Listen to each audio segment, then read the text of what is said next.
தற்போதைக்கு தமிழ்நாட்டுல பல பேர் ஒருத்தர் மேல கோவமா இருக்காங்க அப்படின்னா அது ராதா ராஜன். யார் இந்த ராதா ராஜன்? ஜல்லிக்கட்டுக்கு எதிராக பீட்டா அமைப்பு இருக்கு இல்லையா, அதை சேர்ந்தவங்க தான் ராதா ராஜன். வலதுசாரி இந்துத்வா கொள்கையாளர். 2 கால்ல நடக்கிறவங்க எப்படி துன்புறுத்தப்படாம இருக்காங்களோ அதே மாதிரி 4 கால்கள்ல நடக்கிறவங்களும் துன்புறுத்தப்படாம இருக்கணும் அப்படின்றது ராதாராஜனோட ஒரு கொள்கை. டிவி விவாதங்கள்ல ராதாராஜன் ஆக்ரோஷமா பங்கெடுத்துட்டு பேசுவாங்க. விலங்கினங்கள் துன்புறுத்தப்படாம இருக்கணும் அப்படின்றதுல ரொம்பவும் தீவிரம் கொண்டவங்க. இப்ப அவங்க பேசியிருக்கிற ஒரு பேச்சு பல பேர்த்த முகம் சுளிக்க வைக்கிறது மட்டும் இல்லாம விமர்சனத்துக்கும் உள்ளாகி இருக்குங்க.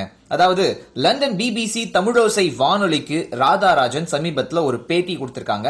அந்த ஒரு பேட்டியில தமிழக மக்களோட புரட்சியை ரொம்ப கேவலமா விமர்சிச்சிருக்காங்கன்னு சொல்லணும். இப்ப தனித்தமிழ்நாடு வேணும்னு கேட்டா கண்டிப்பா 25,000 பேர் வருவாங்களா? வருவாங்க. ஃப்ரீ செக்ஸ்னு ஒரு டாபிக் வச்சா அதுக்கு வருவாங்களா?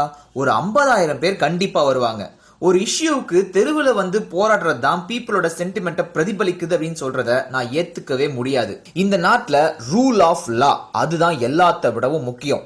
சுப்ரீம் கோர்ட்ல ஒரு ஜட்ஜ்மெண்ட் வந்திருக்கு அப்படின்னா அதுக்கு நாம கட்டுப்பட்டு தான் ஆகணும். இந்த விஷயத்துல மத்திய அரசோட செயல்பாடு எப்படி இருக்குன்னு எனக்கு தெரியல. ஜனவரி 2016 இந்த நோட்டிபிகேஷன் விட்டது தப்புங்கிறது தான் என்னோட கருத்து. அதுக்கப்புறம் அவங்க ஒன்னும் பண்ணல. அதனால வெயிட் அண்ட் வாட்ச். இன்னைக்கு ஆந்திரால சேவல் சண்டை பெட்டிங் நடக்கிறதுன்னு வந்திருக்கு. 800 மாடு 90 மாடுகளை லைன்ல நிக்க வச்சு ஓட விடுறது எப்படி காட்சிப்படுத்தவில்லைன்னு இவங்க சொல்றாங்க. ஜல்லிக்கட்டை வச்சு பணம் சம்பாதிக்கலாம் அவங்க சொல்றாங்க, சம்பாதிக்கிறாங்க நான் சொல்றேன். ஆனா ரெண்டுத்துக்குமே ப்ரூஃப் இல்ல. ஆனா பெட்டிங் நடக்குது அப்படிங்கிறது இன்னைக்கு வெட்ட வெளிச்சமா வந்திருக்குல்ல.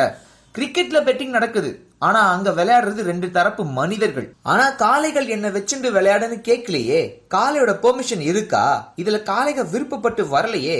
மத்திய அரசு அவசர சட்டம் கொண்டு வந்தா அதுக்கப்புறம் நாங்க என்ன செய்யணுமோ அதை செய்வோம்.